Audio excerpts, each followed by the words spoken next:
आखिर भारतीय जनता पार्टी दोहरी नीति क्यों? बस्तर फतह करनी है, बैठक उसी की है। पुलिस जवान, हमारे तमाम टॉप लीडर, लगभग 32 लोगों की हत्याएं हुई, उसके बाद भी ये सरकार सबक नहीं सीख रही। बस्तर में कभी किसी दल ने किसी के साथ भेदभाव नहीं किया। सुरक्षा को लेके जो भी बातें हो रही निराधार है, राजनीतिक आरोप है वो। प्रदेश में भारतीय जनता पार्टी की सरकार आने के साथ ही नक्सल प्रभावित क्षेत्रों में नक्सल हिंसा की घटनाएं बढ़ी हैं। खास बात ये कि ज़्यादातर जिन नेताओं की हत्या हो रही है उनमें भारतीय जनता पार्टी के नेता ज़्यादा हैं और ऐसे में फिर से एक बार सवाल उठने लगे हैं। सवाल ये कि वर्तमान में भारतीय जनता पार्टी की सरकार है और ऐसे में भाजपा की नेताओं की हत्या हो रही है, तो सुरक्षा का जिम्मा आखिर किसका है? आखिर भारतीय जनता पार्टी दोहरी नीति क्यों? क्या कांग्रेस के नेताओं की हत्या नहीं हुई? झीरम घाटी क्या इसका उदाहरण नहीं है? देश का सबसे बड़ा घटना झीरम घाटी घटना है, जहां पुलिस जवान, हमारे तमाम टॉप लीडर, लगभग 32 लोगों की हत्याएं हुई, उसके बाद भी ये सरकार सबक नहीं सीख रही। सिर्फ अपने घर के सदस्यों को ही सुरक्षा क्यों और कांग्रेसियों को क्यों नहीं? क्या कांग्रेस के नेता टारगेट में नहीं है?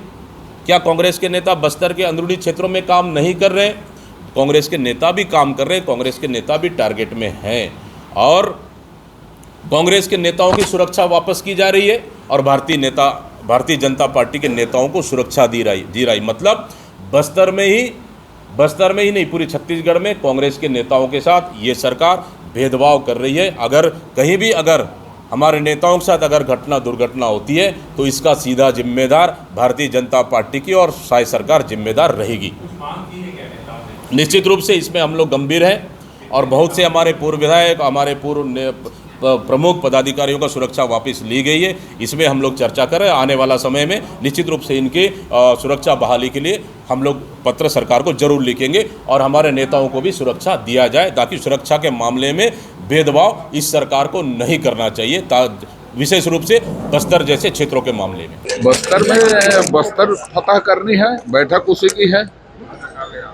बस्तर में कांग्रेस ने अभी तक क्लियर नहीं किया, क्या मानते हैं? कांग्रेस यहाँ अंतर विरोध, अंतर कलह, आपसी फूट सब में पीड़ित है। एक दूसरे को निपटाएंगे, कोई भी को मिल जाए। भैया, वो पीसीसी अध्यक्ष बोल रहे हैं कि जो बची 5 टिकटें हैं उनमें युवा और नए चेहरों को मौका देंगे। तो वो पहले खुद लड़ रहे हैं कि नहीं लड़ रहे हैं? हरीश कवासी लखमा का नाम नहीं ले रहे हैं वो युवा नए चेहरे में, तो उनको क्लियर करवा पूछ के। सुरक्षा को लेकर भी चिंता है। देखते हैं साहब चुनाव में अब क्या होता है। भेदभाव का आरोप लगाया कि भाजपा को सुरक्षा मिले, हमको नहीं मिले, भेदभाव कर रहे हैं। बस्तर में कभी किसी दल ने किसी के साथ भेदभाव नहीं किया। सुरक्षा को लेके जो भी बातें हो रही निराधार है, राजनीतिक आरोप है वो, और संवेदनशील विषय में राजनीति नहीं करनी चाहिए। तमाम दावों के बावजूद भी बस्तर का सच ये है कि नक्सल प्रभावित इलाकों में राजनीतिक दलों के, चाहे कांग्रेस के हों या भाजपा के कार्यकर्ता, दोनों की हत्याएं माओवादियों ने की हैं।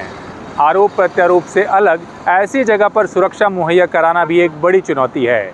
फिलहाल सरकार ने सुरक्षा नेताओं को देने की घोषणा भी की है और साथ यह भी कहा है कि सुरक्षा के लिए आवश्यक जो जिम्मेदारी है वो स्थानीय पुलिस अधिकारियों को देखनी होगी।